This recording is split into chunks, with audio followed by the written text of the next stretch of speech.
I'm Old Jack. I live in the north of England. My hobby is collecting ghost stories. I travel around and listen to people's strange and scary stories. Some of my best stories come from people I meet in pubs. But for Halloween, I'd like to tell you something a bit special.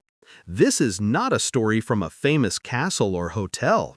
This is a story from my own family. I'm from northwest England, but I have an aunt who lives in Scotland. Her name is Edna. She lives near Holy Corner in Edinburgh, in an old stone house. It's a nice house, but one October, many years ago, a strange thing happened. It was late October, around Halloween. The gas heater in Aunt Edna's living room broke. The weather gets very cold in Scotland in November and December. So, of course, Aunt Edna wanted to get the heater fixed. This gas heater was in the fireplace in the living room. A long time ago, the people who lived in the house used to burn coal and wood in the fireplace to keep warm. When my Aunt Edna bought the house, there was a gas heater in the fireplace. She was glad. It was much cleaner and more convenient than coal or wood. Of course, the chimney was still there, but no smoke had traveled up the chimney for many years. A repairman came to look at the heater. "It's no good," said the man. "The heater's too old. You will have to buy a new heater." "Okay," said Aunt Edna, "but I need it very soon. It's getting cold." "I'll take the old heater out and bring you a nice new one tomorrow," said the repairman. The man took the old heater away. It was the 31st of October. It was the night of Halloween. That night, Aunt Edna couldn't sleep. She tossed and turned, wrapped in thick blankets, but the cold seemed to seep into her bones. The air had changed. Something about it felt heavier. Not just cold, but hollow, like the house was holding its breath. "I'll just go downstairs and make myself a hot drink," she thought, checking the time. It was just past 2 a.m. As she reached the bottom of the stairs, her skin prickled. The living room was freezing. Not just cool, but icy, as if someone had left all the windows open. It was colder than any room in the house. Her breath came out in little clouds, but the windows were shut tight. Then she heard it. Scratch, scratch, scratch, coming from the fireplace. She froze. What is that? It wasn't wind. It wasn't a creak. It was deliberate, like claws on brick. She hurried into the kitchen and grabbed the broom. A bird or a cat must have come down the chimney, she told herself, gripping the handle tight. But when she returned to the living room, she stopped dead at the doorway. She couldn't move. It felt like invisible ice had wrapped around her chest. A pressure, slow and crushing, held her in place. Her skin stung with cold. Her ears buzzed. She couldn't step forward. She looked into the room. It was empty. Yet the scratching grew louder, angrier.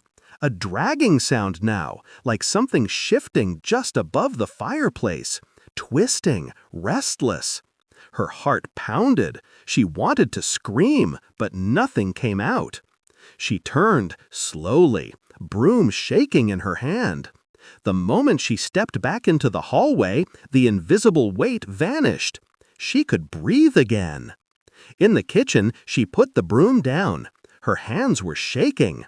She poured water into the kettle but forgot to turn it on. Then something new. A sound like a child laughing, very faint, echoed softly from the living room. She ran upstairs. For hours, she lay in bed, blanket over her head like a scared child. Every floorboard creak sounded like footsteps. Every gust of wind felt like a whisper. She didn't believe in ghosts. But whatever was in that chimney, if it was an animal, it wasn't like anything she'd ever heard before. And she wasn't going near that fireplace again, not until the heater came back. The next morning, the sun peeked through the curtains as if nothing had happened. Aunt Edna, pale and silent, got dressed and crept downstairs. The cold had lifted, but she still wrapped a shawl around her shoulders. She stepped into the living room and froze. Lying in the fireplace, surrounded by blackened soot, was a doll. Not a child's doll, no. This one was different. It was old, Victorian maybe, porcelain face, pale and cracked. Its glass eyes stared blankly up, one slightly crooked, the other almost too lifelike. Its tiny mouth was open, just a little, like it had been about to whisper something. Aunt Edna hadn't seen it before. It hadn't been in the house when she moved in, and it certainly wasn't there last night. She picked it up, holding it at arm's length. It was cold, icy cold, even though it had been sitting in the warm fireplace. She looked up the chimney. Empty. No bird, no cat, nothing that could explain how a century-old doll ended up in a sealed chimney. She placed the doll on a chair and went into the kitchen, her hands shaking. Later that morning, the repairman returned. Cheerful as ever, he installed the new heater, chatted briefly, and left. She didn't mention the doll. What could she say? Years passed. Aunt Edna grew older. She never believed in ghosts. Not really. But she never got rid of the doll.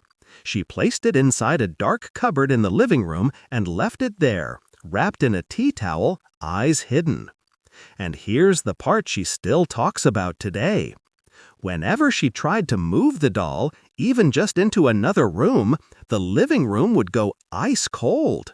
Even in the middle of summer, with the sun high and the windows open, the air would turn sharp and bitter, like something had been disturbed. So now it stays where it is, and no one opens that cupboard anymore.